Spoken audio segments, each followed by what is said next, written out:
E aí pessoal, tudo bom?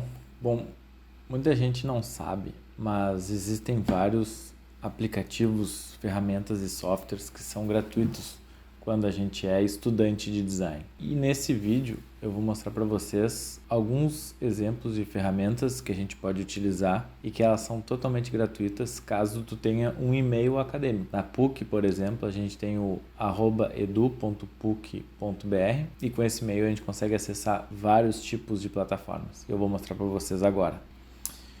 Então, nesse link que eu vou deixar na descrição desse vídeo, vocês têm acesso ao meu Notion. E aqui no Notion eu coloquei essas ferramentas e eu vou passar uma a uma explicando para vocês como é que vocês podem ter acesso gratuitos a ela. A primeira ferramenta, que eu acho que é a mais importante para os designers, é o Figma. E o Figma ele tem tanto a versão free, que é um pouco limitada, e tem a versão Pro. Então, só para vocês terem uma ideia, esse aqui é o meu Figma.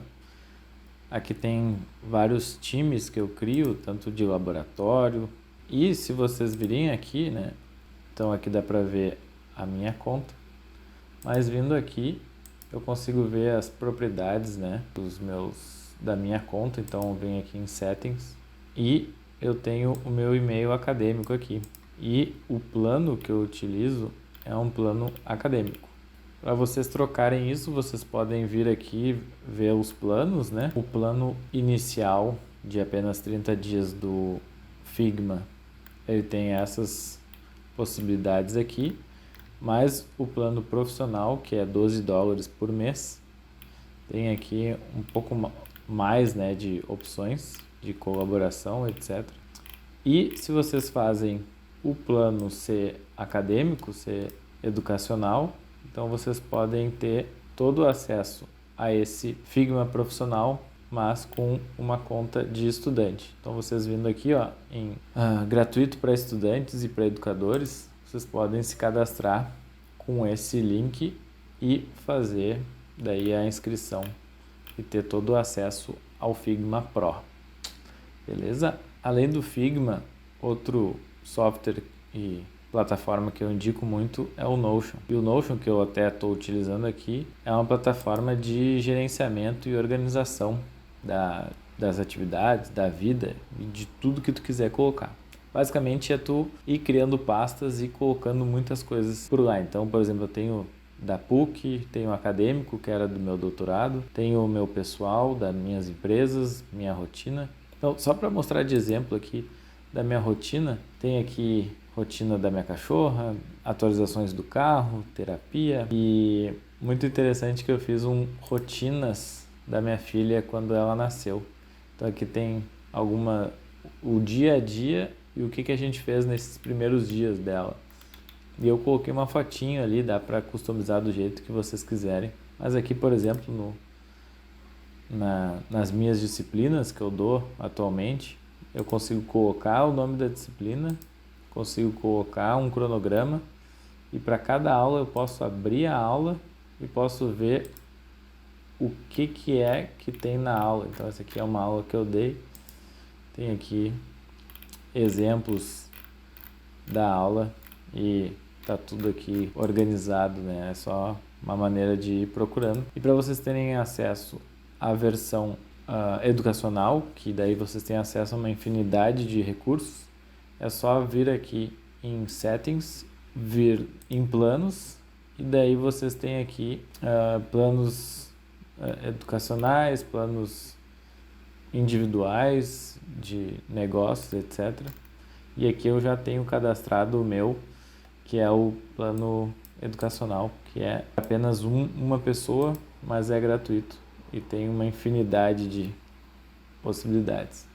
Legal agora também que o Notion tem a própria inteligência artificial, então eu usei metade aqui das minhas capacidades gratuitas de resposta da inteligência artificial, mas vale a pena dar uma conferida nisso também. Bom, depois que eu falei do Figma e do Notion, aqui na PUC a gente tem acesso a todo o pacote Office, ou seja, Word, Excel, SharePoint, OneDrive, Planner, tudo isso, todos os alunos têm acesso, todos os colaboradores têm acesso, professores, técnicos, e fazendo com a conta acadêmica, a gente tem ainda direito a 5 TB de memória nas nuvens. Ou seja, tu pode pegar a tua vida inteira de dados e jogar nas nuvens, que vai sobrar espaço ali ainda. Então vale muito a pena entrar nesse site aqui e utilizar o OneDrive no teu próprio computador. No meu caso aqui, eu uso o OneDrive da PUC aqui, então eu tenho acesso a todas as minhas informações das minhas disciplinas, da especialização, dos laboratórios, tudo eu coloco aqui e eu posso compartilhar com os professores que dão aula comigo e a gente se relaciona através desses links e tudo isso também está salvo no meu próprio computador. Além do pacote Office, eu acho muito importante também falar sobre o acesso virtual à biblioteca. Aqui na PUC a gente tem o acesso à maior biblioteca da América Latina, então tem muito material, tem muito livro lá físico, mas a gente também tem uma infinidade de materiais digitais, né, se for remoto. Então nesse link aqui eu coloquei para vocês o site próprio da PUC, e se vocês virem aqui em acervo, tem tanto a coleção da biblioteca física, mas tem também o acesso de coleção online. Se vocês clicarem nesse link, ele vem com várias opções de livros e periódicos que vocês podem acessar. Eu sugiro que vocês entrem aqui, por exemplo, em base de dados, e daí tem várias opções de busca de livros, né? Mas é muito interessante, por exemplo, o Press Reader. Vocês clicarem esse daqui e acessar ele, a gente precisa ter um proxy, ele vai pedir o nome do usuário e a senha, eu vou colocar aqui. Depois que eu coloco minha senha, eu tenho acesso ao Press Reader, o que significa que eu tenho acesso a praticamente todos os jornais e revistas do mundo.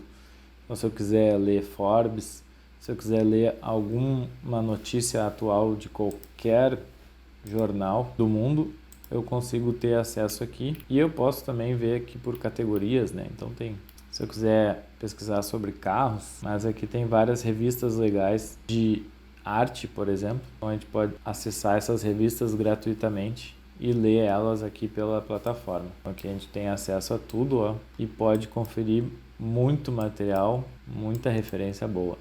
Além do Press Reader, a gente tem outros bancos de dados aqui, né? Dentro de livros eletrônicos, a gente tem, por exemplo, a biblioteca virtual da Pearson, e a gente tem também os e-books da minha biblioteca, que daí tem vários catálogos aqui. Então vou clicar nesse, por exemplo, para vocês poderem ver. Aqui ele redireciona para essa página e a gente faz a mesma coisa, né? Coloca aqui, isto é aluno ou professor, e aqui eu consigo entrar na biblioteca virtual da PUC. Então se eu pesquisar design, por exemplo, aqui, vejam a quantidade de livros que se tem, opções aqui gratuitas, né?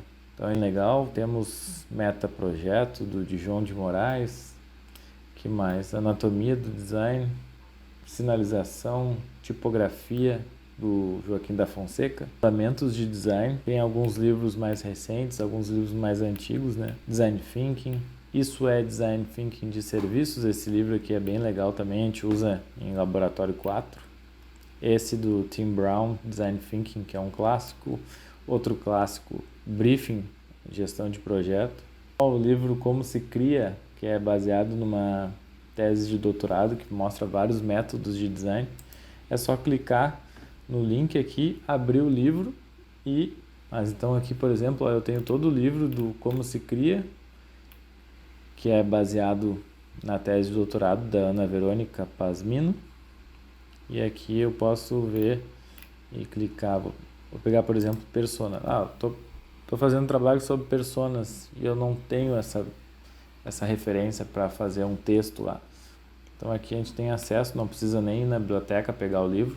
Claro que se tu for até a biblioteca também vai ter, mas aqui tu tem acesso a tudo e pode ler o livro na íntegra, o que é muito interessante. Aí tem uma descrição aqui, por exemplo, de análise da tarefa. Então, vale a pena acessar remotamente a biblioteca da PUC. Além desses, também eu falo um pouquinho sobre softwares da Autodesk. Todos os softwares da Autodesk são gratuitos para estudante. ou seja, Revit, BIM, Autodesk 3D Max, Maya, Fusion 360, todos esses são gratuitos caso tu tenha um e-mail acadêmico. Então é só entrar no link aqui, acessar e baixar o software que tu quiser. Então se tu quiser aprender sobre 3D Max, não precisa ir até o laboratório da universidade para aprender. É só baixar no computador e utilizar.